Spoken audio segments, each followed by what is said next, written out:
Hello and good evening, boys and girls. Dr. Berggren here, checking in and wishing everyone well during this time of remote learning.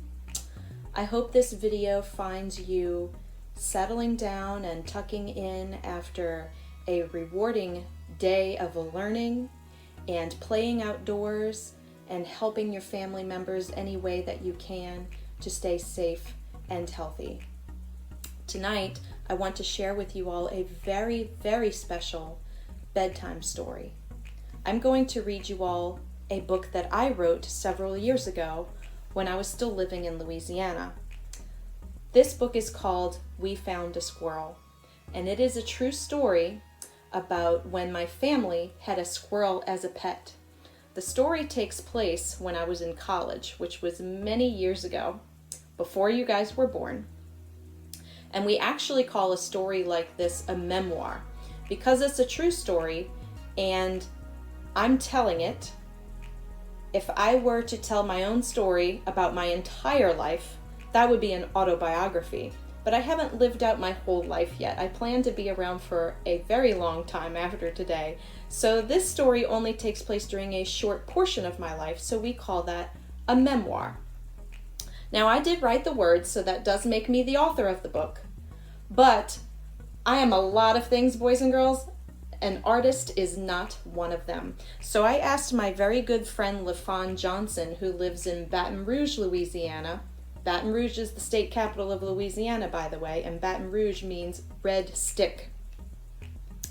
She was able to take some ideas that I had in my head and actually take a few photographs from the story and recreate them using oil paints and watercolors. So the beautiful pictures that you see in here is all Miss LaFawn Johnson's work. The words are mine. Let's go ahead and get started with We Found a Squirrel. Go ahead and get comfortable and settled in. Pull those covers up tight, grab your favorite stuffed animal or favorite sibling or pet. Get comfy and let's enjoy the story together. One spring day, my young sister Angela was playing outside beneath the swaying branches of the tall evergreen trees that had skipped many winter naps. Just as she lay down her head on the soft grass blooming with baby buttercup blossoms beneath an evergreen, she heard a slight shuffle just a few feet from her head. Startled, she crawled on all fours, carefully scoping out the area to find what might be hidden in the shade. When she spotted the tiny black and brown mass, she could not believe her eyes. Lying in the grass, small and helpless, with its eyes still closed, was an abandoned baby squirrel. To make matters worse, hungry ants from a nearby anthill had swarmed the animal, planning to make it their dinner. The baby squirrel had already festered with red bumps from the ants' chomps at its delicate flesh.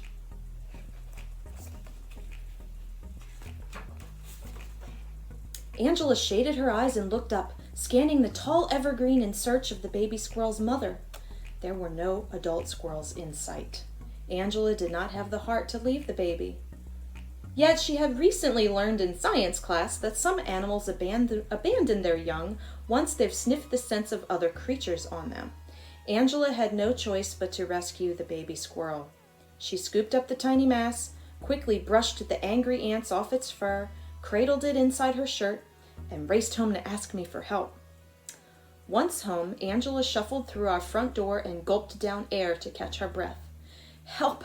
I rescued a baby squirrel," she explained. "Can we keep it?" Angela knew I had taken care of many animals before.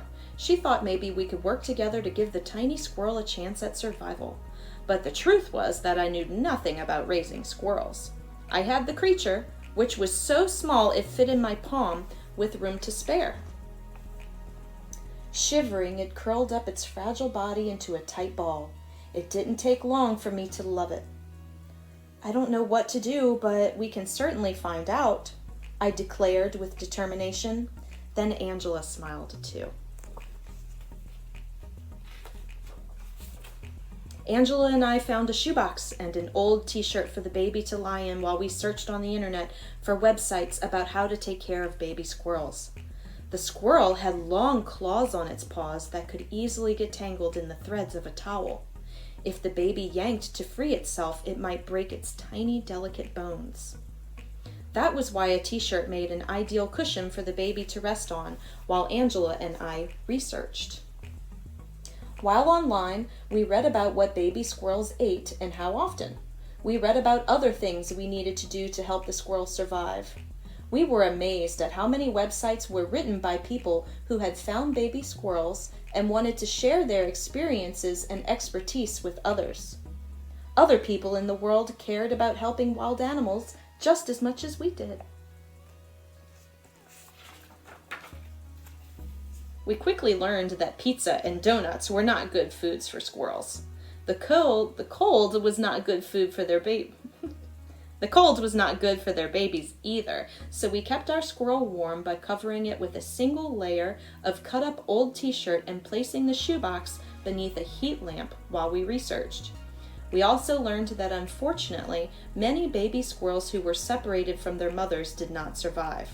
But we were determined to knock the little guy or girl down. Baby squirrels around 2 or 3 weeks old, our squirrel's age based on the length of its fur and the fact that its eyes were still closed, needed to drink milk every 3 hours. One website author suggested using powdered puppy milk mixed with water and a plastic syringe to feed baby squirrels, so Angela and I left the baby in our mother's care while we traveled to the nearest pet store for supplies. When we returned home, it was time for our squirrel's first feeding. The little squirrel required a small amount of formula mixed with water for every feeding. The plastic syringe we bought had measurements on it called cc's, which stand for cubic centimeters, to indicate the amount of liquid that was inside. The baby squirrel needed approximately 2 cc's, cubic centimeters, of formula and water mixed together and heated until warm. The water helped the baby stay hydrated, which was critical for its survival. With the syringe filled and the tiny creature wrapped in a scrap of cut-up old t-shirt to keep it warm, I struggled to fill the baby's belly with nutritious formula. The baby squirrel was so squirmy that most of the formula ended up on its face rather than in its belly. And the first feeding took us about half an hour. How were we going to keep up this charade every 3 hours around the clock? With practice and teamwork, the feedings got easier. Luckily, the baby squirrel survived its first night in our home. That was our first sign of hope that Angela and I had done the right thing in rescuing the poor creature from those merciless ants. A week later, to our astonishment, the baby squirrel opened its eyes and began to wobbly crawl on its own. These were signs that the baby squirrel was now about 4 weeks old. Feedings were still a struggle, but the baby squirrel soon learned that the sight of the syringe and the feel of liquid on its lips meant that it was mealtime. Before long, it began humming light chirps to let us know it was hungry for its next feeding. We were also able to determine our squirrel's gender. It was a girl. Despite that we had a female squirrel, we did not know any famous female squirrel characters at the time to name her after, so we named her Rocky after a very old cartoon series that your parents might enjoy and remember called The Rocky and Bullwinkle Show. So we named our squirrel Rocky in honor of her rocky start to life. Had Angela not rescued her, Rocky would have ended up as Aunt Chow. As the weeks passed, Rocky grew stronger and bigger. She climbed out of her shoebox with ease. She began to play. She wrapped her tiny body roly-poly around a baseball, like how you see here. This is actually a photo that I had of Rocky that my friend LaFawn was able to paint for me for this book. "Home run, Rocky!" we shouted while giggling at her antics. Rocky even scrunched herself up inside one of my old tap shoes from dancing school. Because she was so adventurous, we bought a ferret cage for Rocky to have a safe place to sleep in at her night that was all her own. Soon, she was too old for puppy formula. Despite what we originally thought, acorns were not good sources of nutrition for growing squirrels, but fresh vegetables were. We bought Rocky lots of raw carrots, cucumbers, broccoli, and corn. We let her eat as many vegetables as she wanted. When Rocky was about 10 weeks old, she snacked on a few almonds, pecans, or peanuts each day along with her veggies. The hard nuts helped trim Rocky's growing teeth so she could chew comfortably. Squirrels' teeth are constantly growing, so they chew on a lot of hard things like nuts and even tree bark to keep those chewing teeth down a little, keep them filed down. Rocky became a fun pet, and Angela, our mother, our father, and I watched her grow and explore in awe. When Angela and I were returned home from a long day at school, Rocky ceremoniously scampered up to us and climbed up our legs to our shoulders in a flash. She perched on our shoulders, looking to nibble an ear, a nose, or a nearby peanut in hand. Her claws tickled and sometimes scratched, but we didn't mind. She climbed up our bodies to greet us and play. Many times our friends did not believe we had a pet squirrel until they met Rocky themselves. At first, they were afraid of her, but as Rocky leapt on their shoulders and greeted them with friendly chatter, our friends were assured that she was a friendly squirrel. Handing them a nut to share with Rocky to show her they were friendly too also helped.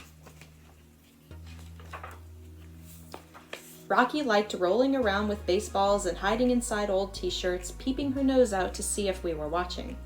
She also liked jumping from the top of her cage to the windowsill or a nearby chair. No matter how many raw veggies or hard nuts she sank her teeth into, she loved to chew. Her favorite things to gnaw were telephone and cable wires.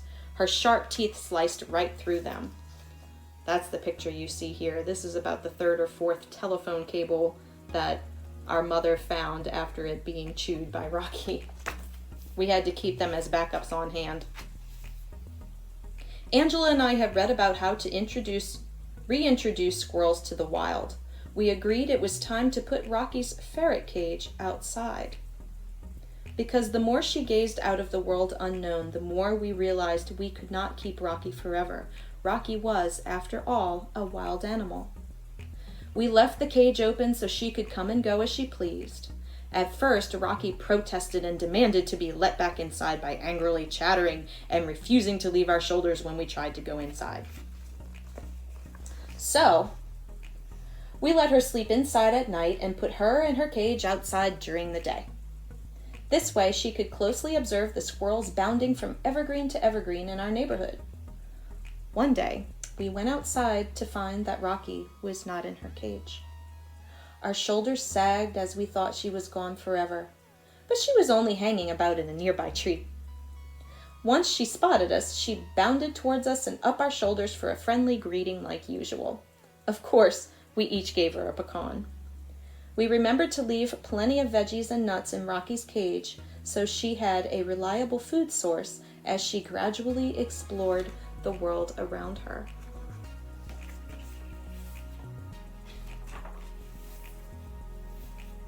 And Rocky always returned to our doorstep at sundown, knowing it was time to rest up for another day of play and exploration outdoors. One evening after sunset, Rocky did not return to our doorstep. Her cage was empty. Angela and I left it outside so Rocky had a safe place to hide in case she encountered any dangerous creatures of the night. Rocky appeared the next day and greeted us with the usual climb up our shoulders and friendly chatters, followed by nips to our ears and noses. "Hey girl," we said as she hopped between our shoulders. How strong her legs had grown as a result of leaping from tree to tree. Although she was happy to see us, Rocky did not stay long. After a few happy minutes of reunion, she bounded off to the nearest evergreen, scampered up its thick trunk, and disappeared into the green leaves above. And so it went for the next several weeks. Rocky visited from time to time. Some mornings, Angela and I awoke to discover missing veggies and nuts from Rocky's cage that she had confiscated during the night hours while we slept. Blazing summer days turned into chilly autumn nights, which then turned into months of bitter cold. The once occasional visits from Rocky turned into no signs of her presence at all. One day, my sister asked, "Are we ever going to see Rocky again?" But we both already knew the answer. Rocky was a part of nature now. She was where she belonged. We were successful in doing what was best for our beloved pet. With heavy hearts, Angela and I bid final farewells, proud to have given Rocky the second chance she deserved. We may not see her anymore, but Rocky will always be a part of our hearts, I explained. Once a tiny, helpless ball of brown and black fur, no bigger than your palm, Rocky was now a strong, independent squirrel, free to roam and explore with other squirrels just like her. We knew she was wild and free, as squirrels should be, and our lives were forever changed, all because we found a squirrel.